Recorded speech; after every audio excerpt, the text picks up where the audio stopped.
듣게 되어진 찬양인데 오늘 같은 날 들어도 좋은데요. 성가대 30분 중에 제 눈에 좀 오늘 와닿았던 분이 한 분 계신데 그분은 연습을 얼마나 하셨는지 다 안보를 하신 것 같아요. 성가대 지휘자님만 보고 계속 찬양을 하시던데 귀합니다. 그런 고백에 하나님의 놀라운 일하심의 증거들이 풍성하게 나타나게 주님의 이름으로 축복합니다. 일부러 안 보시려고 하지 마세요. 그러다 틀리면 더 곤욕스러우니까. 모두들 다 잘 오셨고요. 오늘도 변함없이 우리를 불러주시는 하나님의 은혜가 있기에 우리는 이 자리에 함께 모여 있는 것입니다. 우리 모두에게 하나님의 평안이 이 자리에 함께 해야 하는데 오늘은 좀 어려운 말로 우리가 외국어로 양옆에 있는 믿음의 가족들과 인사해 보죠. 하나님의 평안이 우리 가운데 가득하기를 바라는 마음으로 우리 양옆에 앞에 있는 분들과 좀 긴장하시고 어려운 외국어로 인사합니다. 샬롬하고 인사합니다. 샬롬.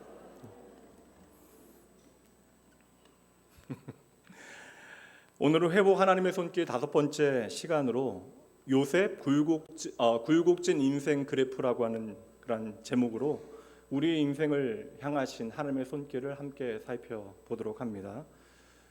사실 예배당 오시는 발걸음이 무거운 분들도 계셨을 터이고 또 어떤 분들은 습관에 따라 그냥 이 자리에 와 계신 분들도 계실 터인데 하나님은 오늘 저와 여러분에게 은혜 주시기를 원하시고요. 그러기에 우리는 좀 여러 가지 상황과 우리의 마음 깊은 곳으로부터 우리의 마음을 계속해서 움츠려 들게 만드는 일들이 있더라도 여러분 이 시간에 의식적으로 여러분의 마음을 활짝 하나님의 은혜 앞에 열고 하나님의 말씀 잘 들으셔야 합니다.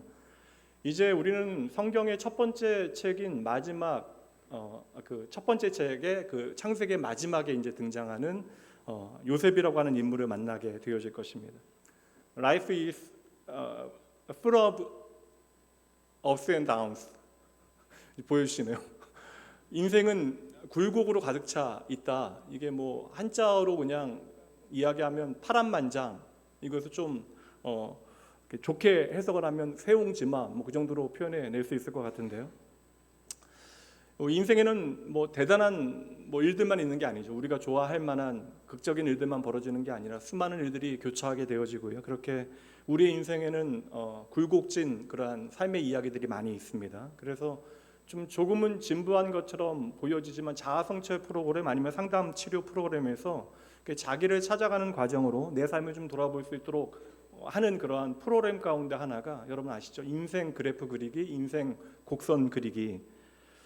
지나간 시간 가운데 내 삶에 좀 특별한 이슈가 되어지는 사건들을 좀 돌아보는 것, 그리고 나의 오늘의 마음의 상태나 어떠한 지난 삶에 대한 나의 해석을 좀 살펴볼 수 있으니까 내 자신을 좀 돌아볼 수 있는, 내 인생을 돌아볼 수 있는 좋은 기회도 되어지지만 특별히 지나간 일들에 대해서 오늘 우리가 어떠한 마음으로 바라보고 있는가, 한 사람의 인생에 대한 가치도 그를 통해서 좀 확인해 볼 수 있습니다. 근데 제가 개인적으로 생각해 보면 그 아버지인 야곱도 자기 스스로 이야기하기에 내 인생 참 험하였다, 험악하였다라고 이야기하지만 저는 그 아들이었던 11번째 아들이었던 요셉의 인생이 성경 인물 가운데 가장 굴곡진 인생 그래프를 그리지 않을까라는 생각을 해봐요. 아버지보다도 더 파란만장한 인생을 살아가는 사람이 저는 요셉이라고 생각을 합니다. 외국에서 이제 성경 인물들의 인생 그래프를 이제 그려놓은 사이트에 찾은 것인데 요셉의 인생 그래프를 그려놨습니다. 굴곡이 많죠. 그의 긴 인생 가운데 성경이 보여주고 있는 어떠한 극적인 그런 순간들, 전환점들을 그래프로 표현한 것입니다. 근데 이건 이제 요셉이 그린 게 아니고 이제 다른 사람들이 성경의 기록을 통하여 이렇게 그려준 거예요. 그런데 사실 인생 그래프는 내가 스스로 그려야 하는 것이죠. 왜 그러냐면 그것은 바로 나의 지난 삶에 대한 해석이 되기 때문에 그러합니다. 이미 지나간 일에 대해서는 우리가 돌이킬 수 없는 거예요. 지나간 일을 우리가 바꿔낼 수도 없는 것입니다. 그러나 그 지나간 모든 일에 대한 오늘의 해석은 우리가 충분히 달라질 수 있는 것이죠. 저희 교회에도 우리 바둑 좋아하시는 분들 계시는데 바둑 용어 중에 이제는 일상적인 용어로도 사용하니까 대부분 알고 계실 텐데 복기라고 하는 단어가 있습니다. 복기라고 하는 것은 이미 승패가 결정난 바둑을 다시 처음부터 차근차근 두어 보는 것을 우리는 복기라고 이야기합니다. 그러니까 이겨서 좋아도 다시 두어야 하고 져서 마음 상해도 다시 두어야 하는 것입니다. 이 복기를 하면서 다시 바둑돌을 처음부터 하나씩 두면서 내가 무엇을 잘했는지 또 무엇을 잘못했는지 어디서 실수를 했는지 상대방의 수와 전략은 무엇이었는지, 그리고 내가 앞으로 무엇에 신경을 써야 하는지 찬찬히 그 과정을 살펴보는 것을 복기라고 이야기하는 것이죠. 이 복기는 지나간 이야기지만, 이미 끝나버린 이야기지만, 그 돌을 하나씩 두면서 다음 더 멋진 경기를 준비하기 위하여, 승부를 펼치기 위하여 우리는 그 복기라고 하는 과정을 차근차근 밟게 되어지는 것입니다. 마찬가지로 우리의 인생에도 복기가 필요하죠. 우리가 바삐 우리의 인생은 나를 위하여 살아가는 것 같지만, 우리가 더 잘 살기 위하여, 제대로 살기 위하여가 더 맞는 말 같아요.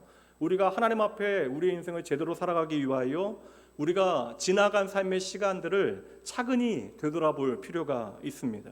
근데 생각보다 우리가 지나간 삶에 대해서 신경 쓰지 못하는 이유는 당장 오늘이 버겁고 내일에 대한 두려움 때문에 도리어 우리는 과거의 시간들을 그냥 버려두게 되어지는데, 그 과거의 시간을 잘 살펴보는 것은 오늘을 버티는 힘이 되어지고 내일을 살 산 소망이 되어지는 것이죠.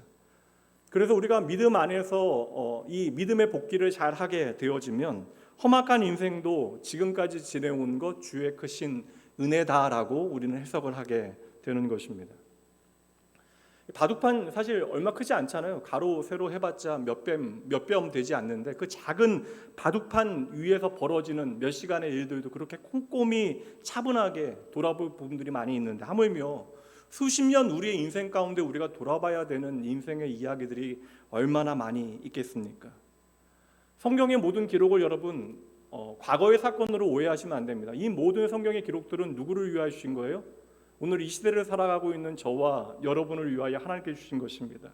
그러니까 하나님께서는 과거의 인물들을 기록해 놓는 것으로 끝내시는 것이 아니라 이미 역사 가운데 사라진 그들의 삶을 성경 가운데 기록하시어 저와 여러분을 가르치시고 격려하시고 때로는 응원하시고, 우리가 그릇된 길을 갈 때 우리에게 바른 길을 갈 수 있도록 경고하시기 위하여 계속적으로 성경 인물들의 삶의 이야기를 통하여 오늘도 우리에게 말씀해 주시는 것이죠. 그래서 이 성경에 기록된 모든 믿음의 선배들의 삶의 이야기는 오늘 저와 여러분의 인생을 복기하는데 너무나 좋은 참고서가 되어집니다. 이 자리에 계신 분들 중에 나는 정말 좀 죽다 살아난 경험이 있다 하시는 분들 계시죠? 다들 이렇게 편안하게 다 살아오셨어요? 저는 초등학교 2학년 때 한번 죽을 뻔했는데, 저는 개척교회 목회자 자녀로 자랐기 때문에 여행이라고, 가족 여행이라고 하는 것을 생각해보니까 지금까지 가본 적이 없더라고요. 그래서 가족 여행을 가게 되면 여름에 어디에 따라가겠어요? 여름 수련회, 이제 학생부 수련회를 따라가는 거예요. 그러면 형 누나들은 이제 다 수련회 프로그램 하고 있을 때 저는 이제 계곡에 가서 혼자 노는데, 이제 저는 수영을 못하니까 튜브를 타고 놀다가 한 번은 초등학교 1학년인가 2학년인가 정확하게 기억은 안 나는데 제가 물에 빠졌어요. 발이 닿지 않는 계곡물에 빠진 겁니다. 근데 제가 지금까지 42년이 지나서도 제가 그 사건을 지금도 기억하는 이유는 정말 죽다 살아났습니다. 제가 이제 그 어린 나이에도 그 시간에 여러분 물에 빠졌는데 나는 이제 죽었다라고 하는 사실을 생각했어요. 그리고 이게 나름의 트라우마가 되어져서 여러분 이게 좀 부끄러운 비밀이긴 한데 지금까지도 수영을 못합니다. 배워보려고 저는 이렇게 했는데, 제가 운동을 웬만큼씩은 다 하거든요. 근데 수영 물에만 들어가면 몸이 경직이 되어져서 어린이 수영 교실에 어린이 대공원에 가서 이제 배우기까지 했는데 못 배우고 수영이 너무나 두려워서 이제 수영 배우러 가는 날은 이제 물에 빠져 죽을 뻔한 경험 이후로 이제 어머니가 수영 강습을 이제 제일 싼 데로 이제 어린이 대공원에 이제 아시죠? 거기 예전에 저만 알죠. 네, 하여튼 못 배웠어요. 그래서 지금까지도 이제 제가 부끄럽지만 수영을 잘 못합니다. 불쌍하게 보셔도 어때요? 물가에 안 가면 되고 조심하면 되죠. 근데 이게 죽다 살아난 경험을 하면 인생에 어떠한 좀 변화가 생기는 것은 분명한 것 같아요. 저희 외할머니는 저희 외가 쪽은 이게 아주 독실한 기독교 가정이었고 독립운동한 독립유공자 가정이기도 한데, 일제강점기와 한국전쟁을 지내면서 저희 외할머니께서 여러 번 죽다 살아난 경험을 하셨는데, 어릴 때 제가 들었던 이야기는 정말 영화 같은 이야기예요. 일제강점기 지나고 이제 6.25 지나면서 이제 마을 사람들 중에서 교회 다니는 사람들 이제 한꺼번에 세워놓고 이제 총살하는 과정 가운데서도 이제 그 무리에서 이제 할머니가 살아나시고 그러셨거든요. 그러니까 제가 할머니 생각할 때마다 참 강직하다, 강인하다. 그리고 저희 할머니 너무나 긍정적이고 재밌는 분이셨거든요. 생각해 보니까 기질적으로 그런 부분들이 원래 있기도 하셨지만 죽음의 문턱 가운데 살아난 경험이 인생에 대하여 좀 새로운 시각 그리고 긍정적인 태도를 갖게 한 것이 아닐까라는 생각을 해봅니다. 여러분 책은 안 읽어봤어도 러시아 작가 중에 뭐 도스토옙스키는 한 번씩 들어보셨을 거예요. 죄와 벌이라고 하는 소설은 다 뭐 한 번씩은 들어본 소설이었을 터인데 도스토옙스키가 젊은 시절에 러시아 혁명에 연루되어집니다. 그리고 이제 사형이 언도되어지고 총살형을 이제 집행하려고 하는 순간에 아무래도 이제 대단한 작가이긴 하니까 황제의 전령이 말을 타고 달려와서 그 총살령이 집행되려는 그 현장에서 도스토옙스키의 생명을 건져내게 되어져요. 그의 나이 28에 죽다 살아난 경험을 하게 되어진 것입니다. 근데 이게 문학사적으로 아주 중요한 사건이에요. 문학사 안에서는 이 사건을 되게 고마운 사건으로 해석을 합니다. 왜냐하면 도스토옙스키의 작가로서의 어떠한 터닝 포인트가 그 28살에 죽다 살아난 경험을 통하여 시작되어집니다. 그래서 여러분 아시는 소설 죄와 벌, 그리고 더 유명한 소설 있죠. 까르마조프가의 형제들, 그 제 인생 책 10권 안에 들어가는 책이거든요. 좀 길기는 하지만 뭐 악령이나 백치 같은 책들이 다 죽다 살아나는 경험을 한 다음에 쓰여지게 되어진 대작들입니다. 불치병을 앓다가 이제 죽음의 문턱에서 다시 살아나신 분들의 삶도 마찬가지입니다. 얼마 전에도 이제 인생의 중요한 전환점을 맞이하게 되어진 한 성도님께서 그렇게 인생의 전환점을 만들 수 있는 계기가 바로 이제 불치병으로부터 고침받은 다음에 새로운 인생을 살아가기로 좀 다짐을 하셨다는 이야기를 하셨는데 그분이 이제 말씀하실 때에 죽다 살아나게 되어지니까 내 인생이 좀 다른 모양을 가지고 이제는 살아가야 한다라는 생각이 드셨대요. 근데 여러분 생각해 보세요. 죽다 살아난 경험도 한 번이면 족하지. 이게 계속해서 반복되어지면 여러 번 반복되어지면 인생은 여러분 망가지게 되어지는 것이죠. 게다가 본인은 정직하게 열심히 살려고 노력했는데, 그러니까 내가 정말 바르게 살려고 노력했는데 내 인생에 실패와 고난이 계속되어진다고 하면 그 인생만큼 괴로운 것이 어디 있겠습니까? 오늘 그런데 요셉은 평생을 정직하고 성실하게 살아요. 많은 사람들이 그의 삶을 귀히 여기는 복된 삶을 살아갑니다. 그러니까 나 혼자 옳다라고 이야기하는 것이 아니라 주변 모든 사람들도 요셉의 삶을 보면서 참 좋은 사람이다, 옳은 사람이다라고 하는 것을 그의 삶이 시간이 지나면 지날수록 증명하게 되어지는데 그럼에도 불구하고 그의 삶은 배신당하고 죽을 고비를 그것도 여러 번 넘기게 되어졌다는 것이죠. 시편 말씀에 보면 오늘날 표현으로 하면 영혼이 너덜너덜할 정도로 그 영혼의 중심이 구멍이 뚫릴 정도로 그 인생이 참으로 괴로웠던 한 사람이 요셉이었다라고 말씀하고 있는데 오늘 이 시간에 한 사람의 일생을 우리가 살피는 것은 아무래도 한계가 있어요. 그래서 제가 대부분의 이야기는 좀 넘어가도록 하고 중요한 인생의 전환점이 되어지는 사건들을 통하여 요셉의 인생을 회복하시는 하나님의 손길이 무엇인가를 함께 살펴보도록 합니다. 그 회복의 이야기를 통하여 오늘 저와 여러분에게 전하시기 원하시는 하나님의 마음이 있다는 거예요. 요셉의 대표적인 별명이 하나 있습니다. 요셉의 대표적인 별명은 바로 꿈의 사람이라고 하는 별명입니다. 어릴 적의 요셉의 삶에 꿈 이야기 두 가지가 등장하게 되어지죠. 그리고 인생의 극적인 어떠한 전환점마다 꿈이 등장하게 되어지는데 요셉의 가정 환경이 아예 좋진 않아요. 4명의 어머니와 10명의 형들이 있습니다. 원래 전체는 12명의 아들들인데 아무래도 이제 가정 환경이 아무래도 이제 고대 사회와 오늘을 그대로 비교하기는 어렵지만 사람의 감정이라는 것은 고대나 현대나 다 동일한데 아무래도 4명의 어머니와 그 어머니가 다른 형제들이 모여 있으니 갈등이 많았겠죠. 그러나 가정 환경이 조금 어렵긴 하지만 요셉은 특별히 아버지의 사랑을 듬뿍 받게 되어집니다. 넘치는 아버지의 사랑가다에게 나름 유복하고 행복한 유년기를 보내게 되어져요. 아버지는 아들을 너무나 사랑해서 많은 아들 가운데 요셉에게만 채색 옷이라고 하는 너무나 값진 옷을 특별하게 지어 입힐 정도로 이제 요셉을 사랑하게 되어집니다. 근데 문제는 요셉의 인생에 가장 큰 문제가 있다면 아버지의 편애라는 거예요. 지극한 극단적인 편애. 근데 이게 상처라는 것이 어떠한 형태로 가냐? 그러니까 아버지로부터 나에게 주어진 상처가 나를 통하여 좀 나타나지 않으면 좋은데 이게 상처라는 것이 나도 모르게 나의 몸에 기억되어져서 대물림되는 경우가 있다는 것이죠. 왜냐하면 아버지 야곱도 그 편애 때문에 너무나 큰 상처를 입었는데 그 아들들을 가운데 요셉을 편애하게 되어져. 그것도 극단적인 편애입니다. 당장 눈에 보기에 요셉에게는 나쁜 일이 아니죠. 나에게 이제 잘해주는 아버지니까. 그러나 아버지의 편애 때문에 요셉에 대한 형들의 미움은 날마다 깊어져가요. 그래서 성경에는 그 날마다 깊어져가는 형들의 그 미움에 대하여 우리에게 말씀해주고 있습니다. 그 미움이 더해졌다라는 표현이 강조되어져요. 그래서 결국에는 걷잡을 수 없는 그 미움가다에게 요셉을 죽이려고 하다가 죽일 수는 없으니까, 손에 피를 묻힐 수는 없으니까 첫째 형과 넷째 형의 그 중죄로 인하여 깊은 물 없는 웅덩이에 던져버리고요. 결국에는 애굽으로 가는 그러한 대상들에게, 미디안 대상들에게 이제 요셉을 팔아 넘기게 되어집니다. 항상 드리는 말씀이지만 우리에게 상처를 주는 사람은 우리와 상관없는 사람들이 아닙니다. 우리에게 가장 큰 상처를 주는 사람들은 언제나 우리가 사랑하는 사람들인데, 요셉의 인생의 첫 번째 죽을 고비는 바로 자신의 가족, 사랑하는 형들의 배신을 통하여 시작되어졌다라는 것이죠. 티 없이 맑았던 눈치 없던 한 소년이 사랑하는 형들에게 버려져서 인신매매를 당하게 되어진 것이에요. 형들 입장에서는 이제 막내 요셉이 참 얄미웠을지 몰라도 요셉은 지금 그걸 모르는 거예요. 그러니 그저 그냥 마음에 있는 소리 정직하게, 물론 있는 그대로 얘기하는 게 지혜는 아닙니다, 여러분. 정직함이 뭐 우리의 지혜로운 선택이 되어질 수는 없죠. 정직하고 성실하게 살아가요. 사실 형들의 미움을 내가 정말 알고 있더라면 형들에게 그렇게 홀로 가지는 않았겠죠. 그러니 여러분, 사랑받던 부잣집 막내 도련님이 그러한 경험할 수 없는 공포스러운 상황에 처하게 되어졌을 때 얼마나 무서웠을까. 근데 성경은 요셉의 감정에 대해서는 조금도 보여주지 않아요.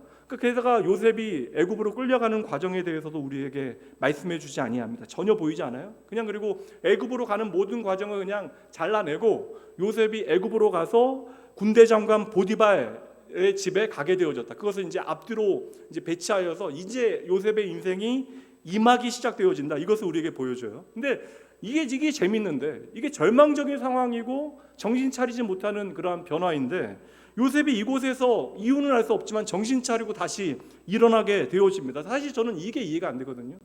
그러면 우리가 이걸 해석하려면 요셉은 나와 다른 특별한 사람이다라고 이야기해야 되는데, 어릴 때 생각해보면 눈치 없는 우리 아이였거든요.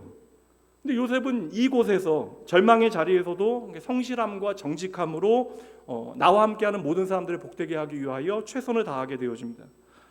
그래서 이걸 이제 단지 한 번을 경험한 게 아니라 요셉과 함께하는 사람들이 요셉의 삶을 보고 증언하는 거예요. 그러니까 우리가 하나님 앞에 내가 옳다라고 이야기하는 것도 중요하지만, 중요한 것은 나와 함께하는 사람들이 나의 삶을 어떻게 바라보고 있는가. 그러니까 요셉의 삶을 눈으로 보는 사람들이 요셉의 신실함을 발견하게 되어지고, 결국에는 그 집의 가장 위에 있는 탑 리더였던 주인이 그의 성실함을 자신의 눈으로 확인하게 되어지는 것이죠. 그래서 보디발은 이 이방인 청년을 자신의 집에 집사장, 총무로 삼게 되어집니다. 근데 재미있는 게, 여기서 우리가 주목해야 되는데, 이 사건에 대하여 성경이 무엇이라고 해설하고 있는가? 성경의 해석이 나와요. 그 부분에 우리가 한번 시선을 두도록 하죠. 창세기 39장 2절부터 5절까지입니다. 여호와께서 요셉과 함께 하심으로 그가 형통한 자가 되어 그의 주인 애굽 사람의 집에 있으니, 그러니까 여호와께서 요셉과 함께 하심으로 그가 형통한 자가 되어, 이게 너무 우리에게 익숙한 어떠한 표현이라 이제 종교적인 표현이 되어졌는데, 여러분, 이거는 여러분 철학적인 주제 아니면 신학적인 아니면 신앙적인 어떠한 이야기가 아니라 구체적인 삶의 이야기예요. 그러니까 이것을 조금 더 가깝게 여러분의 삶으로 가져오셔야 오늘 말씀이 이해가 되어집니다. 다음 3절이요. 그의 주인이 여호와께서 그와 함께 하심을 보며 또 여호와께서 그의 범사의 모든 데 형통하게 하심을 보았더라. 요셉이 그의 주인에게 은혜를 입어 섬김에 그가 요셉을 가정총무로 삼고 자기의 소유를 다 그의 손에 위탁하니, 그가 요셉에게 자기의 집과 그의 모든 소유물을 다 주관하게 한 때부터 여호와께서 요셉을 위하여, 중요한 표현이지만 오늘은 넘어갑니다, 그 애굽 사람의 집에 복을 내리심으로 여호와의 복이 그의 집과 밭에 있는 모든 소유에 미친지라. 여러분 잘 보세요. 이 모든 일에 대한 성경의 시각이 무엇인가? 그러니까 우리의 시선이 중요한 것이 아니라 성경의 설명이 무엇인가? 첫 번째 설명인데 2절 말씀, 여호와께서 뭐라고요? 요셉과 함께 하심으로 그가 형통한 사람이 되었다. 변화가 시작되어지는 거예요. 그러니까 이렇게 돼서 벌어진 일이 뭐예요? 요셉을 통하여 누가 잘 돼요? 보디발이 잘 돼요. 보디발이. 근데 우리가 원하는 건 뭐예요? 범사의 형통함을 통하여 요셉이 좀 잘 돼야 되잖아요. 안 그래요, 여러분? 저만 그래요? 요셉이 잘 되어야죠. 근데 요셉을 위한다라고 성경은 말하고 있는데 결국 보디발이 잘 되는 일이 벌어집니다. 근데 사실 이게 엄청난 반전이에요. 지금 요셉을 애굽으로 보낸 형들의 마음은 뭐예요? 그래도 우리가 동생을 살려야겠다는 생각이겠습니까? 아니에요, 여러분. 오늘날도 여러분 한 사회에서 다른 사회로 옮겨가는 것은 쉬운 일이 아닌데, 이 고대 사회에 여러분 이 일은 사실 생명을 걸어야 되는 일입니다. 게다가 노예로 팔리게 되어지는 일이잖아요. 형들은 자신들의 손에 피를 묻히지 아니하고 이렇게 우리가 애굽에 던져버리면, 요셉은 지지리도 고생하다가 고생도 모르고 자랐는데 무명으로 그냥 죽어가야 마땅한데, 그래서 우리는 그냥 잊어버리면 되는 것인데, 여기에 하나님께서는 요셉의 기질, 요셉의 성실함과 정직함을 통하여 하나님께서는 그곳에서도 구체적인 하나님의 일을 행하셨다라는 거예요. 이게 여러분, 이게 통쾌한 반전으로 우리의 눈에 들어와야 합니다. 당연히 여러분 망가져야 돼요. 당연히 망해야 됩니다. 그런데 요셉은 그곳에서도 여전히 인정과 사랑을 받게 되어졌다라는 것이죠. 그런데 여러분, 여기서 애써 쌓아놓은 공든탑이 한순간에 무너지게 되어집니다. 이제야 좀 사람답게 살아가게 되어졌고, 누군가에게 의미 있게 내 삶이, 내 이름이 불리어지게 되어졌는데, 이게 보디발 아내의 그릇된 욕망으로 말미암아 요셉의 삶이 처참하게 망가지게 되어지죠.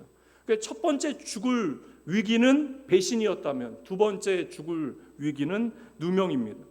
이 배신은 그냥 엉겹결에 벌어진 일이라면, 두 번째는 내가 어떠한 옳은 선택을 해요. 이게 옳지 못한 것에 대하여 내가 거절하고 이것이 하나님 앞에 죄라고 하는 이야기를 하게 되어지는, 이 선택에 대하여 누명을 쓰게 되어져요. 그냥 가만히 있으면 되는데, 그것으로 인하여 마음이 상한 그 보디발의 아내는 요셉에게 이제 누명을 씌워서 그의 죄명이 여러분 강간미수입니다. 권력자의 이제 증언이 있으니까 재판도 받지 못하고 감옥에 갇히게 되어지는, 이 감옥이 어떠한 감옥인가 성경은 말해줘. 왕의 감옥이래요. 이 왕의 감옥이라고 하는 것은 그만큼 요셉의 죄가 중하다, 무겁다, 사형 집행을 기다리고 있는 죄수들을 위한 감옥이니까. 여러분 생각해 보세요. 성경은 요셉의 심정을 말해주지 않지만 요셉은 아마도 억울한 가슴을 쥐어 뜯으면서 하루하루 죽을 날만을 지금 기다리고 있는 상황 가운데 있다라는 것입니다. 자신에게 그렇게 믿음을 주었던 주인이 자신 아내의 말 한마디에 자신을 버려요. 또다시 배신을 당해서 누명을 쓰고, 이제는 여러분 노예가 아닙니다. 인생의 더 바닥, 사형수의 자리에서 죽음을 기다리고 있다면 이제 어떤 소망이 있겠어요, 여러분? 이 자리에 우리가 오늘 주일 아침에 이 자리에 앉아서 이 요셉의 삶을 객관적으로 거리감 있게 바라보니까 결국에는 요셉 잘 되지라고 넘어가지만, 여러분 우리의 삶에 이와 비슷한 억울한 일들이 벌어진다면 우리는 정말 산소망을 잃어버리게 되어지는 것이죠. 정말 모든 것이 끝장난 자리가 바로 이 자리입니다. 근데 여기서 여러분 또 다른 반전이 벌어진다는 것이죠. 저는 그 반전이 무엇이라고 생각하냐면, 요셉이 그럼에도 자기의 삶을 포기하지 않았다라는 거예요. 이게 놀라운 것이죠. 만약에 이것을 요셉의 어떠한 능력으로 해석을 하면 요셉은 우리가 감히 범접하지 못하는 대단한 사람이 되어지는 것이고, 그렇다면 우리와 똑같은 요셉, 하나님의 사랑받는 요셉이 이렇게 모든 것이 무너져야 하는 그 삶의 자리에서 어떻게 그는 다시 일어날 수 있었을까? 그 정직한 마음과 성실함으로, 신실함으로 어떻게 자신의 삶을 살아갈 수 있었을까? 이것을 우리가 발견해내야죠. 하나님과 연결지어서. 한번 생각해 보세요. 지금 사형수들이 다 모여있는, 사실 어찌 보면 막장인 자리예요. 이 절대 절망의 자리이니까 그 요셉의 신실함이 얼마나 빛을 발하고 있을까. 그 성실과 정직함을 눈으로 보게 되어진 교도소장은 그래서 요셉에게 감옥 안에 있는 잡무, 작은 일부터 맡기기 시작해서 재반의 모든 일들을 맡기게 되어지고, 심지어 여러분 죄수인데 다른 죄수들의 관리까지 맡게 되어져요. 성경이 다 보여주지 않지만 이렇게 되어졌기 때문에 요셉이 사람들을 만나게 되어지는 거예요. 그래서 떡 맡은 관원장, 술 맡은 관원장을 만날 수 있는 기회가 주어진 것입니다. 근데 성경은요, 이 장면에 대해서 두 번째 개입하여 해설을 달아놓아요. 이 해설도 한번 보도록 할게요. 39장 21절부터 말씀 봅니다. 여호와께서 함께 읽어봅니다. 요셉과 함께 하시고 그에게 인자를 더하사 간수장의 은혜를 받게 하시매, 간수장이 옥중 죄수를 다 요셉의 손에 맡김으로 그 재반 업무를 요셉이 처리하고, 간수장은 그의 손에 맡긴 것을 무엇이든지 살펴보지 아니하였으니, 함께 읽습니다. 이는 여호와께서 요셉과 함께 하심이라. 여호와께서 그를 범사의 모든 일에 형통하게 하셨더라. 이 요셉 참 여러분 대단하죠. 이렇게 계속되어지는 배신에도 불구하고 그의 삶이 얼룩지거나 망가지지 아니하고 여전히 정직함과 성실함과 다른 사람들을 복되게 하는 삶을 살아가는 요셉의 삶을 보면 여러분, 제가 제일 좋아하는 감동적인 인간극장을 보는 것 같아요. 저는 인간극장 재밌으면 이게 몰아놨다가 한꺼번에 보려고 아껴놔요. 요셉의 원래 5편 한꺼번에 월화수목금 이렇게 모아서 저는 한꺼번에 보는데 20분씩 보면 그 여러분 그 80분짜리입니다. 재밌어요. 근데 저는 이거 100부작이라도 볼 것 같아요. 여러분 근데 저는 이 장면에 대해서 재밌는 이유가 뭐냐면 모든 장면에 대하여 성경은요 동행과 형통이라고 하는 단어를 사용하고 있어요. 하나님의 동행과 형통이다. 근데 여러분 엄밀하게 한번 생각해 보세요. 조금만 요셉과 오늘 우리의 삶의 간극을 좀 줄여보면 여러분 이해가 가십니까? 지금 요셉의 삶과 형편이 하나님의 동행과 형통을 말할 만한 상황이 아니잖아요. 이런 일들 가운데 한 20%만 좀 비슷한 일이 우리의 삶에 벌어진다면 여러분 감당하실 수 있겠어요? 내 형제가 나를 이렇게 처참하게 배신한다면, 내가 믿는 그런 나의 리더가 나를 이렇게 말도 안 되게 누명씌우고 나를 배신하게 되어진다면, 계속 배신당하고 버림받는 인생인데 기쁜 웅덩이에 버려지고 인신매매 당해서 노예로 팔려가게 되어지고, 거기서 좀 내가 노력하며 살아갔는데 억울한 누명으로 사형수가 되어져서 옥에 갇히게 되어졌습니다. 여러분 한번 솔직하게 대답해 보세요. 이게 하나님의 동행과 형통이라면, 여러분 이게 하나님의 동행과 형통이라면 여러분 이거 받으시겠습니까? 저는 못 받아요. 그래서 우리는 성경의 해석에 주목해야 하는 것이에요. 저는 이 하나님께서 기록해 놓은 요셉의 삶의 동행과 형통의 축복을 요셉의 삶의 변함없는 소망으로 보았습니다. 여러분 이 정도 되면 인생 망가져야 돼요. 포기해야 됩니다. 어떠한 소망 없잖아요. 그 인생 회복 불능으로 버려져야 하는 것이 마땅합니다.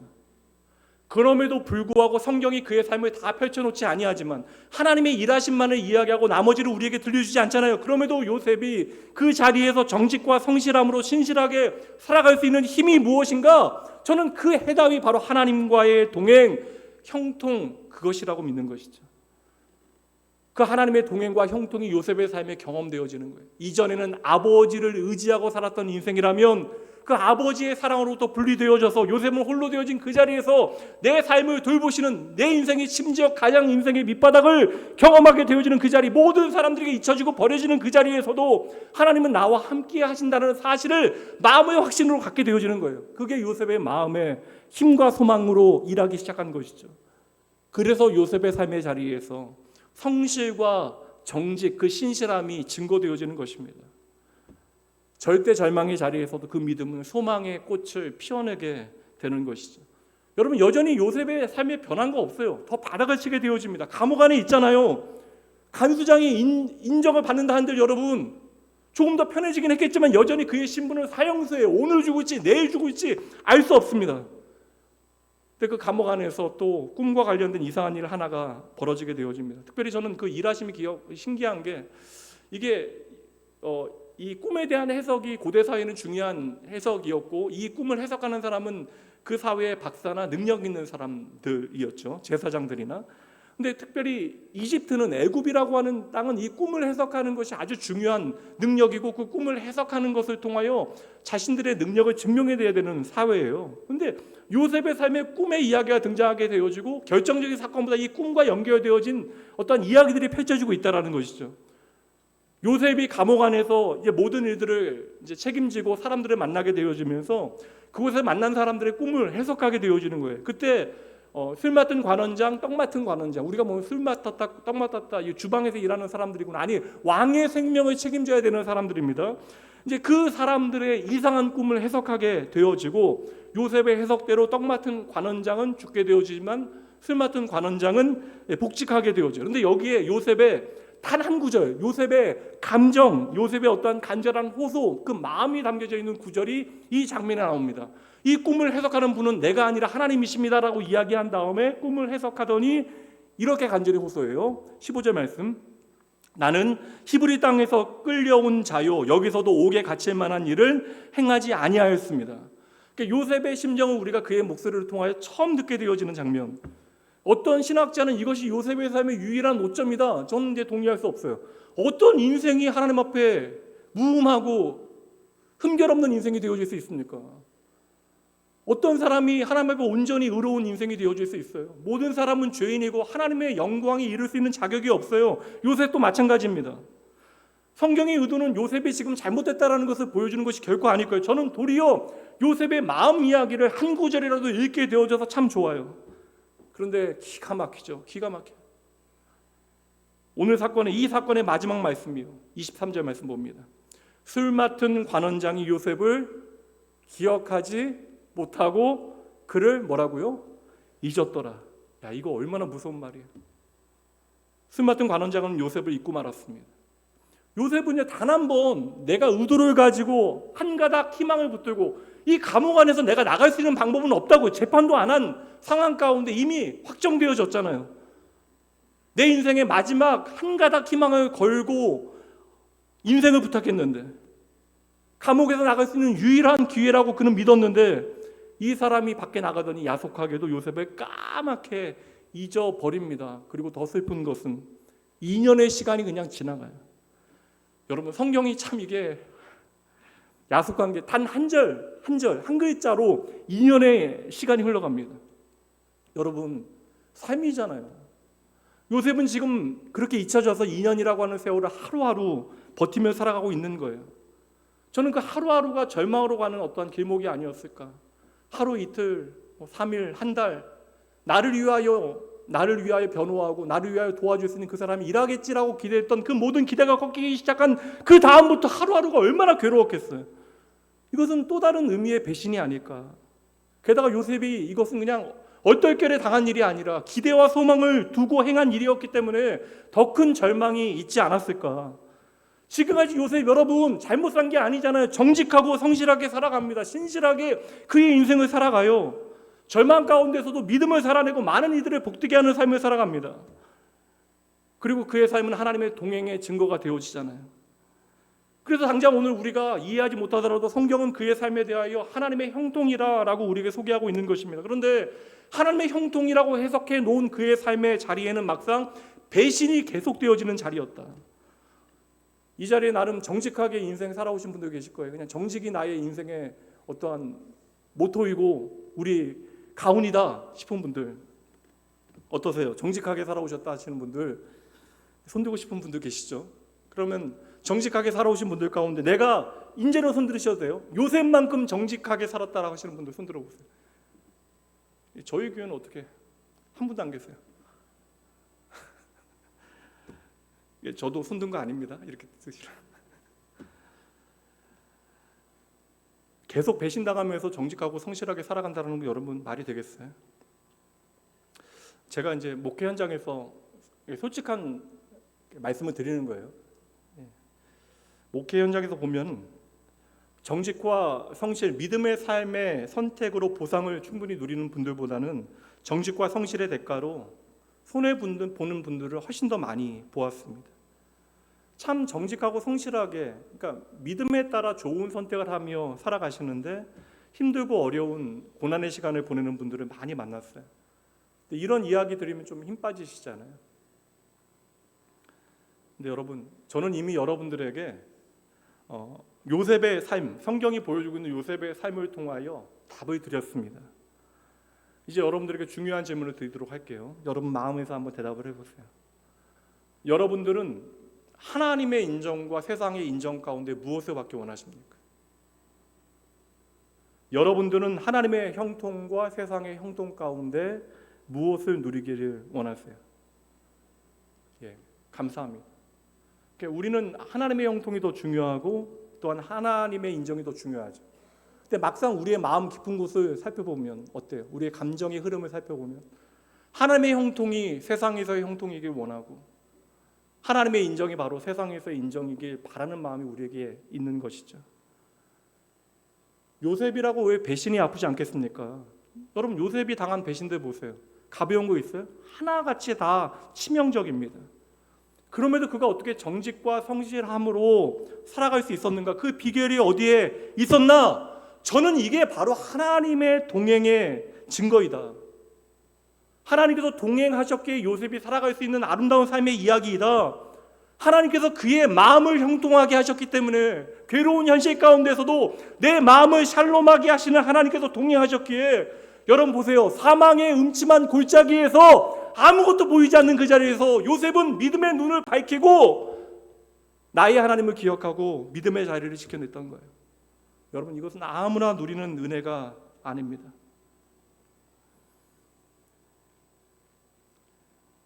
성경은 요셉이 당한 그 사건, 배신의 경험들에 대해서 집중하지 않아요. 그 배신의 결과를 요셉이 어떻게 해석하고 있는가? 하나님께서는 그 사건을 오늘 우리에게 어떻게 들려주고 계시는가를 우리에게 보여주고 있는 거예요. 많은 사람들은 생각할 거예요. 내가 이렇게 정직하고 성실하게 믿음을 따라 살아갔더니 이러한 어려움 경험하게 되어지고 이러한 배신과 아픔이 내 삶에 당하게 되어졌다. 그러니 내가 결코 이제는 앞으로는 이렇게 살지 않겠다. 나도 좀 독해져야겠다. 나도 좀 악해져야겠다. 세상의 방법에 따라 나도 좀 살아봐야겠다. 요셉은 우리에게 전혀 다른 답을 주고 있죠. 그게 바로 오늘 본문의 말씀이에요. 창세기 45장. 이제 여러분, 모든 것이 풀리는 장면인 것처럼 보여져요. 이제 요셉이 총리 대신 애굽의 2인자가 되어지는데 실무를 담당하는, 그러니까 태어나면서부터 권력자인 파라오는 빼놓고 애굽의 가장 높은 사람이 되어져요. 정무적인 일을 감당하는 가장 높은 자리에 올라가게 되어집니다. 총리 대신이 되어져서 누구를 만나게 되어져요? 자기를 팔아먹은 요셉 팔아서 잘 먹고 잘 살겠다라고 생각한, 이제는 우리가 아버지의 사랑을 받을 수 있겠지, 그 형들과 만나게 되어지는 극적인 장면, 통쾌한 장면을 우리에게 보여주고 있는 거예요. 그냥 말대로 정말 아주 드라마의 클라이막스, 아주 통쾌한 장면이 펼쳐지고 있는 장면이 오늘 본문의 말씀입니다. 이제 배신자들은, 형이라고 얘기해도 안 돼요. 배신자들은 지금 요셉 앞에 엎드려서 벌벌 떨고 있어요. 이게 돈이 많아도 소용이 없어요. 흉년이 닥치니까 돈으로 할 수 있는 일이 아무것도 없어요. 남미에 닥쳤던, 여러분, 말도 안 되는 인플레이션, 그런 건 결과로 나라가 어떻게 망하게 되어지는 것을 눈으로 봤잖아요. 미역 하나로 돈을 가득 싣고 가도 닭 한 마리를 살 수 없는 그런 현실에 처하게 되어지면 내가 가진 것이 아무런 힘이 없어요. 흉년으로 먹지 못하게 되어지니까 밥 빌어먹기 위해서 애굽으로 왔는데 애굽의 2인자가 우리를 지목하여 부르는 것입니다. 그런데 그 애굽의 2인자가 우리가 팔아먹은, 죽이려고 했던 요셉이라니요. 20년 전 요셉의 꿈대로 가장 밑바닥에 있었던 요셉은 가장 높은 자리에 앉아 있고, 형들은 지금 가장 밑바닥에 납작 엎드려서 벌벌 떨고 있는 거예요. 여러분, 이게 뭐 이야기라면 여기서 뭐 용서와 화해를 이야기하겠지만, 이 치명적인 배신의 아픔이 여러분 사라질 수 있을까요? 요셉이 이제 성공했으니까 다 괜찮아져요? 지난 20년 생각하면 형들을 향한 증오가 더 깊어져야죠. 잃어버린 세월은 누가 보상해 줄 것입니까? 적어도 여러분, 이제 요셉에게는 힘이 있잖아요. 자기 앞에 벌벌 떨며 엎드려 있는 형들, 우리가 죽는 것이 마땅하다고 생각하고 있어요. 그래서 요셉이 말을 해도 안 믿어요. 요셉이 아무런 얘기를 해도 믿어주지 못해요. 왜냐하면 내가 벌인 일들이 있으니까. 요셉이 힘이 있으니 이제 그 엎드려 있는 배신자들에게 죽을 듯한 똑같은 고통을 그들의 삶에 맛보게 할 수 있는 능력이 있다고요. 근데 저는 요셉의 이야기는 아주 뭐 흥행 잘 되는 드라마는 만들 수 없다. 왜냐하면 결론이 너무나 시시해요. 이제 죽음을 현실로 받아들이고 떨고 있는 형들에게 지난 삶에 대하여 요셉이 해석하는 거예요. 앞에는 하나님의 해석이었다면 이제 요셉이 해석합니다. 그 말씀 보도록 할게요. 오늘 말씀 4절과 5절이에요. 요셉이 형들에게 이르되 내게로 가까이 오소서. 그들이 가까이 가니 이르되 나는 형님들의 아우 요셉이니 당신들이 애굽의 판자라. 이건 사건이죠. 이제 4절 말씀이 요셉의 해석입니다. 당신들이 나를 이곳에 팔았다라고 해서 근심하지 마소서, 한탄하지 마소서. 함께 있습니다. 하나님이 생명을 구원하시려고 나를 당신들보다 먼저 보내셨습니다. 형님들, 지난 일로 염려하지 마세요. 걱정하지 마세요. 나를 이리로 보내신 분은 형님들이 아니라 하나님이십니다. 생명을 구원하시기 위하여 형님들보다 나를 먼저 보내신 분, 그분이 바로 하나님이십니다. 이 말씀만 보면 요셉은 진짜 5대 성, 예수님 다음에 이름을 올려도 될 정도로 대단한 인물이잖아요. 저는 그런데 오늘 요셉이 그리고 있는 인생 그래프에 관심이 가요. 그 누구도 하지 못한 과거에 대한 해석을 내리고 있습니다. 근데 이 해석을 도무지 형들이 이해하지 못하니까 이제 앞으로도 이해하지 못해요. 이게 저는 은혜라고 생각합니다. 요셉은 이해하나 형들은 이해하지 못하는 이야기. 다시 반복하여 말합니다. 7절과 8절. 하나님이 큰 구원으로 당신들의 생명을 보존하고 당신들의 후손을 세상에 두시려고 나를 당신들보다 먼저 보내셨나니 그런즉 나를 이리로 보낸 분은 당신들이 아니요 하나님이시라.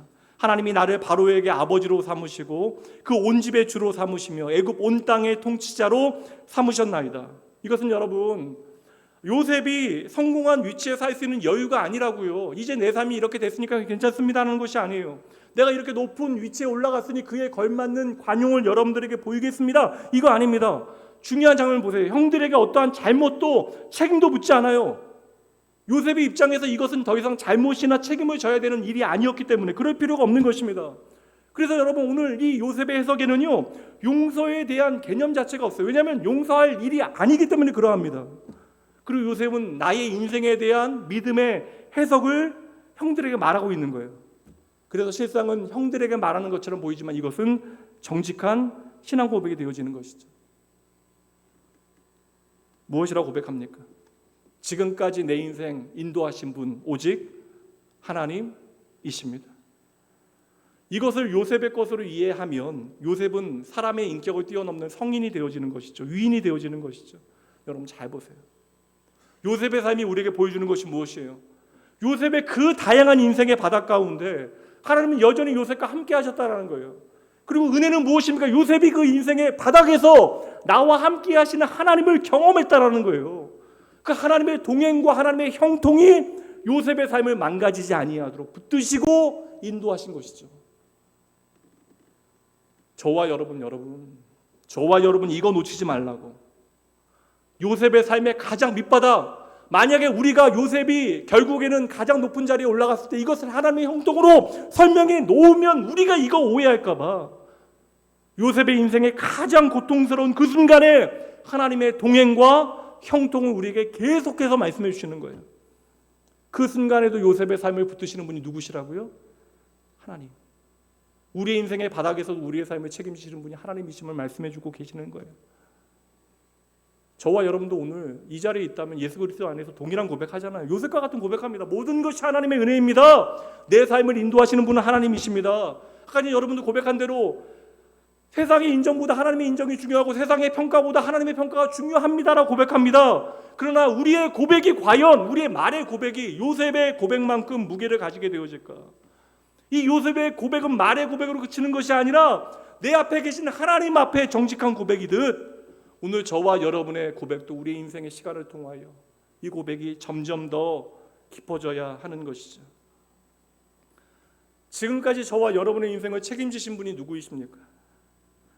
그 수많은 사건 사고, 여러분 말 못할 그 이야기들, 몇 개 모르는 저도 여러분들의 인생 이야기 들으면 답답하고 괴롭고 오늘 예배 내려오기 전에도 제 마음 참 무거웠는데 우리 인생의 수많은 사건 사고와 그 힘겨운 고통 가운데 오늘 여기까지 저와 여러분을 오게 하신 분이 과연 누구이십니까? 여러분들은 여러분의 지난 삶들을 어떠한 시각으로 오늘 바라보고 계세요? 여러분들은 여러분의 인생에 대한 해석을 어떠한 영향을 통하여 해석하고 계십니까? 여러분의 인생을 해석하는, 지난날을 해석하는 그 기준이 여러분 자신, 여러분 감정, 여러분 어떠한 생각, 경험, 아니면 어떤 사건, 사고, 아니면 그 못된 인간입니까? 앞으로도 우리는 하나님의 곁에 돌아가게 되어지 그날까지 우리의 인생이라고 하는 시간을 살아가게 되어지 터인데 진짜 우리를 걷게 하시고 우리를 달려가게 하실 분이 누구라고 여러분 생각하십니까? 오늘 우리들에게 고통의 의미는 무엇이고 종국의 내가 어떻게 되어질지에 대해서 여러분들은 정확하고 분명하게 오늘 알고 계십니까? 철학적인 질문이 아니에요.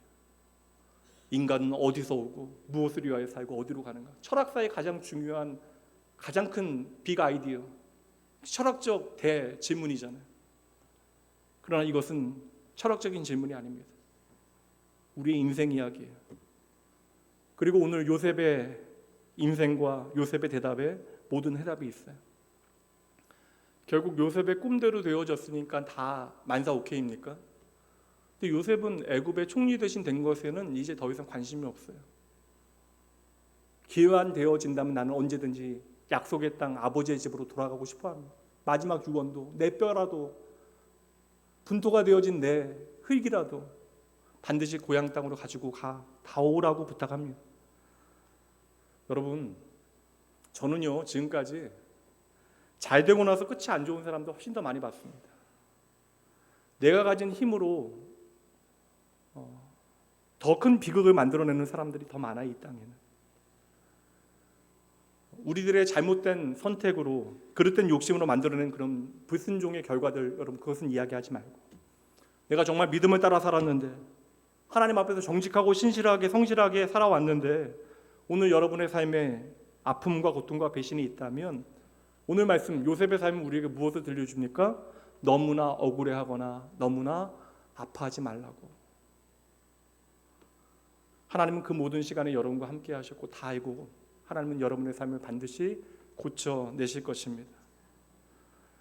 목사인 저도요, 뭐 가끔씩 얘기하는 게, 목사님이 세상 모르셔서, 여러분 세상에 가장 안타까운 이야기들, 내밀한 인생에 들어가서 듣게 되어지는 게 목사입니다. 별 이야기 목사로 살다 보면 다 듣게 되어져요.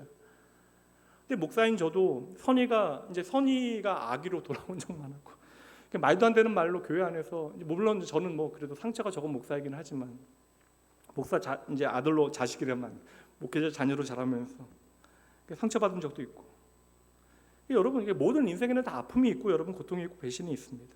근데 믿음이요, 하나님과의 동행이요, 그러나 우리가 더 이상 그 아픔과 배신에 매이지 않는 거예요. 그 모든 것들이 저와 여러분들을 망가뜨릴 수 없는 것이 바로 믿음입니다. 성실과 정직함으로 하나님 앞에서 신실하게 여러분의 삶의 시간을 살아가는데, 내 삶에, 내 가정에, 내 자녀의 삶에, 내 일터에 많은 인간관계에 어려움이 있다. 그럼에도 여전히 믿음의 자리를 잘 지키며 하나님과의 동행을 내가 기억하고 정직하고 성실하게 살아간다.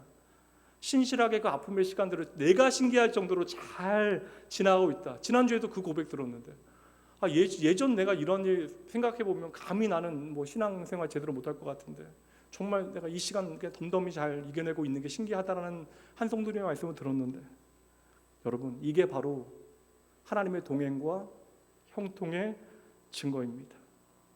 여러분의 인생에 어떠한 고통, 어떠한 아픔, 어떠한 뼈아픈 배신이 결코 여러분을 망가뜨릴 수 없습니다. 여러분, 저는 되레 어떤 때 답답하냐면요, 예수 믿는다 이야기하면서 막 사는 사람들 보면 참 답답합니다. 누구나 실수는 하죠. 그러나 여러분, 돌이키지 못하는 사람들이 얼마나 많아요. 제가 처음 하는 이야기, 아내도 모르는 이야기인데, 이제 아내가 이제 제 습관을 좀 알긴 해요. 혼자 이렇게 중얼중얼 거리냐고 이야기하는데, 중얼중얼이 아닙니다. 거룩한 기도가 되어지고 신앙 고백이 되어지는 건데, 제가 중얼중얼 하는 것처럼 이렇게 들리는 거죠. 근데 아내도 모르는 얘기인데, 제가 차를 혼자 타고 가게 되어지면, 저도 이제 예전에 습관 중에 하나가 소리 지르는 게 좀 습관이 있었어요. 소리를 지를 때 좀 거의 비슷한데, 뭐 하나님께 좀 떼쓰는 거죠. 왜냐하면 이게 목회가 저는 참 제 깜냥에 비해서 어려워요. 성도님들의 삶을 보는 것도 좀 때로는 버겁고, 그게 나쁘다는 게 아니라 이제 감사할 때도 많지만 아픔들이 너무나 좀 힘이 듭니다. 근데 그러면 저도 이제 하나님 앞에 떼쓰는 거죠. 그래서 그 당시에 많이 했던 좀 소리 지르는 게, 좀 제가 좀 하나님 좀 하나님 좀, 그거 되게 제가 많이 했어요. 하나님 좀. 이제는 안 그럽니다. 예, 뭐 안 그래도 괜찮아요. 제 마음이 이렇게 답답하지 않아요. 목회하면서 한 가지는 배워가고 있어요. 성도님들의 삶을 통하여 배워가고 있습니다. 하나님께서는요, 우리의 인생에 엉킨 실타래를 오늘도 풀어가고 계십니다. 그리스도인이라고 하는 새로운 이름이 예수 그리스도 안에서 우리에게 주어졌는데, 그리스도인이라고 하는 그 이름이 우리의 정체성이 되어지기 위해서는, 여러분 예수님의 삶의 가치와 방향이 내 삶에 나타나야 되는 거예요. 나의 판단과 나의 경험과 나의 감정과 나의 생각과 나의 기준과 세상의 방식만이 나를 움직이는 기준이 되어지는 것이 아니라, 성경이 말씀하고 있는 여러 다양한 사람들의 삶과 하나님의 말씀을 통해 우리에게 보여주시는 하나님의 방식이, 하나님의 가치가 우리의 삶의 기준이 되어져야 하는 것이죠. 세상은 여러분 이 땅에서 떠날 때까지, 마지막 순간까지 계속해서 여러분의 삶에 훈수를 두려 할 거예요. 그렇게 살면 안 된다라고 우리에게 말할 것입니다. 그러나 여러분, 확실하게 말씀드릴게요. 믿음대로 살아도 여러분 결코 망하지 않습니다. 하나님은 형들의 배신과 믿었던 주인의 배신, 약속을 저버리는 배신의 자리에서도 당신의 자녀와 함께 하시고, 결국에는 그 삶에 하나님의 동행의 증거들을 보여주시고, 그의 마음을 평온케 하시고 형통케 하세요. 성경은 요셉의 얼굴빛을 우리에게 보여주지 않지만 여러분, 왜 그의 삶에 감동받는 사람들이 많았겠어요? 그 얼굴빛이 그 바닥에서도 빛나게 하시는 분이 하나님, 그 신앙 인격을 아름답게 가다듬어 가신 분이 하나님. 그래서 저는 언제나 예수 믿는 사람들은 변해야 된다. 하나님 앞에 살아가면 그 얼굴이 웃는 얼굴 되어져야 되고, 나의 삶을 통해 다른 사람들을 복되게 하는 삶을 살아가야 돼요. 여러분, 제발 좀 다른 사람들 눈치 보게 하는 일 하지 않으셔. 교회에서 우선 안 하셔요. 교회에서도 하면 여러분 밖에 나가면 100% 합니다. 힘들어서 영혼이 탈탈 털리면 여러분 남의 목소리가 크게 들리게 되어져요. 누구나 그럴 수 있어요. 그 순간 내가 하나님의 자녀, 하나님의 사랑받는 그리스도인임을 잊으시면 안 돼요. 그래서 힘들수록 우리는 하나님 생각하며 살아가셔야 합니다.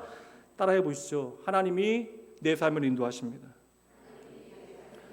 단순해요, 여러분. 복잡하죠. 여러분의 삶 너무나 복잡하고 힘들어. 그러나 여러분, 한 가지, 우리의 인생에 가장 중요한 한 가지만 잊지 않으면 됩니다. 너무나 단순해요. 단순한 원리, 요셉을 요셉답게 변화시킨 그 모든 가장 중요한 원리, 내 삶에 중요한 것이 하나님 되면 되는 거예요. 내 삶에 가장 중요한 분이 하나님이심을 기억할 때 우리는 내 인생의 가장 중요한 기준이 하나님께서 내 인생을 어떻게 보시는가, 이게 가장 중요한 문제가 되어지는 것이죠. 여러분, 세상 눈치 그렇게 보시면서 왜 하나님 눈치는 그렇게 안 보세요? 요셉이 어릴 때처럼 형제들의 마음도 읽지 못하는 것처럼 우리가 하나님의 눈치 전혀 알지 못하고 눈치가 꽝일 때가 얼마나 많은지 모릅니다. 우리 사랑하는 한국교회 성도 여러분, 하나님의 시선과 하나님의 해석과 하나님의 평가에 마음 쓰는 여러분 되시길 주님의 이름으로 축복합니다. 그리스도인의 인생은 다른 것이 아니에요. 하나님의 점수표, 하나님의 평가에 마음을 쓰며 살아가는 사람들이 그리스도인, 그것을 오늘 우리는 요셉을 통하여 배우게 되어지는 거예요. 진짜 복이요, 세상에서 잘 되는 것도 감사할 만한 일이지만 형통은 오늘 하나님께서 나와 함께 하시면 내가 잊지 아니하는 것, 내 삶을 인도하시는 분이 하나님이심을 잊지 않는 인생이 바로 복된 인생, 행복한 인생을 믿으셔야 합니다. 산후라면 여러분, 예수 믿어도 고난당하고 배신 경험하게 되어질 거예요. 신실하게 나의 인생 하나님 앞에 살아가지 못하도록 만드는 일들이, 억울한 일들이 생길 수도 있습니다. 그러나 여러분, 내 인생 책임지고 풀어주실 분이 하나님이심을 믿고 여러분들은 믿음의 가치를 여러분의 삶에서 잘 살아내시면 돼요. 그때 여러분 반드시 내 삶을 움직여 나가시는 하나님의 세심한 손길에 집중할 수 있도록 하나님은 여러분의 마음 중심에서 말씀을 통하여 여전히 일하실 것입니다. 그리고 여러분도 여러분의 인생에 그 모든 순간에 요셉과 같이 고백하게 되어지겠죠. 하나님이 나를 여기까지 인도하셨습니다. 이 고백이 여러분의 인생의 시간을 통하여 날마다 더욱더 깊어지길 주님의 이름으로 축복하고 응원합니다. 잠시 기도하시죠. 하나님 아버지, 우리의 삶의 모든 것이 하나님의 은혜입니다. 오늘도 나를 회복하기 위하여 우리에게 말씀하여 주시는 주님, 그 하나님 아버지께 집중합니다.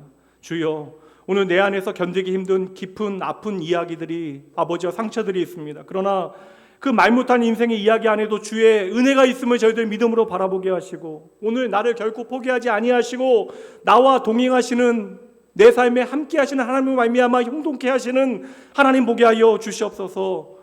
오늘 요셉을 통하여 많은 것들을 생각하게 되어집니다.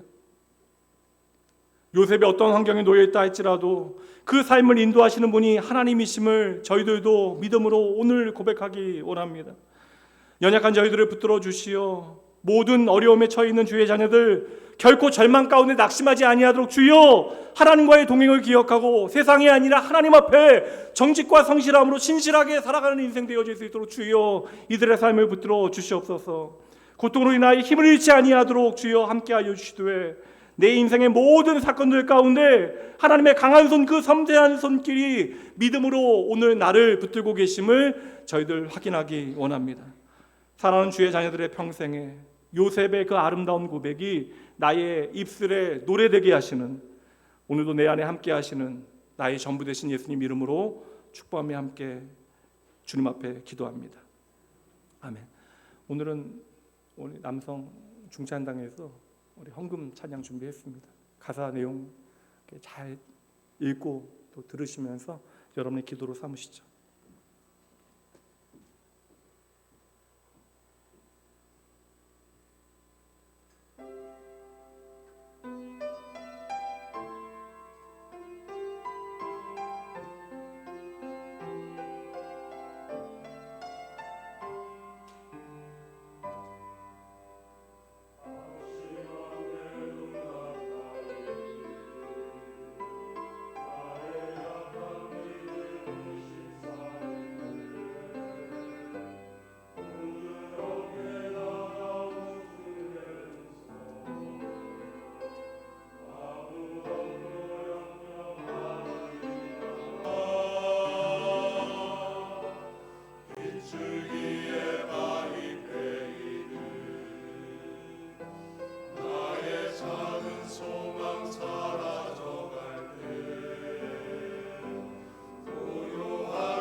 아멘. 예, 감사합니다. 뭐 항상 드리는 말씀이지만 이게 뭐 노래를 얼마나 잘했나, 얼마나 뭐 대단하고 공교한 기교로 이 노래를 잘 맞췄나, 이것보다도 중요한 건 그 과정이 어떠했는가에 대한 이야기가 아닐까. 교회 안의 모든 나눔들은, 섬김들은 그러한 하나님의 은혜의 이야기들이 담겨져야 하는 것입니다. 자발적 헌신들에 감사드리고요.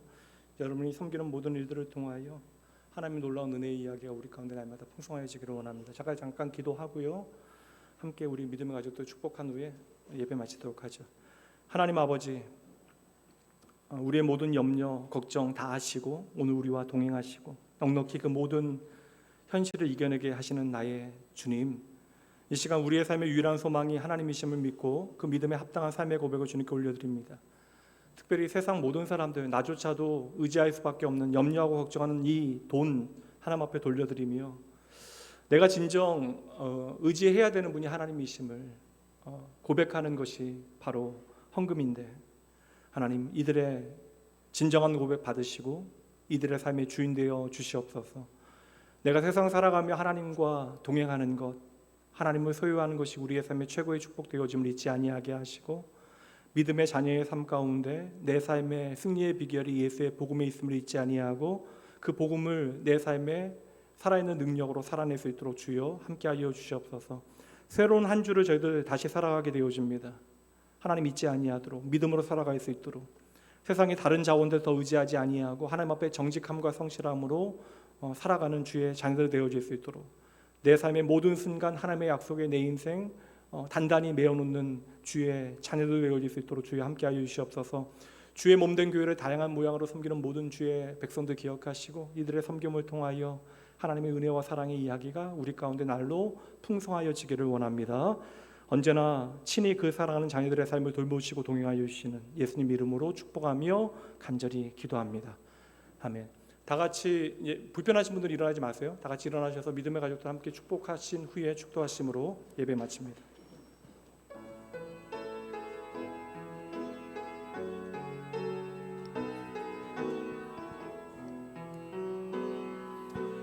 평화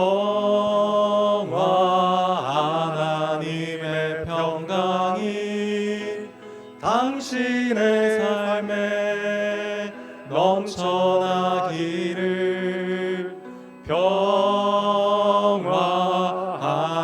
하나님의 평강이 당신의 삶에 가득하기를 축복합니다. 오늘도 주의 은혜 안에 함께해 주셔서 감사합니다. 이제는 우리 주 예수 그리스도의 은혜와 하나님의 사랑하심 성령 하나님의 함께하심이 언제나 나와 동행하시는 나의 하나님 기억하고 내 인생을 향한 하나님의 시선, 하나님의 평가, 하나님의 해석에 신경 쓰며 믿음 안에서 더 신실하고 정직하게 하나님과 동행하기 위하여 주의 말씀이 내게 비추어 주는 믿음의 방향을 따라 살아가기로 다짐하는 모든 주의 백성들, 이들의 가정, 삶의 자리, 자녀 위에 특별히 회복과 소망의 내일이 필요한 모든 하나님의 사랑받는 자녀들을 위해 이 땅에 주의 몸된 교회들과 열방 가운데 복음의 사역을 감당하는 모든 사역자들을 위해 지금으로부터 영원까지 함께 있을지어다. 아멘.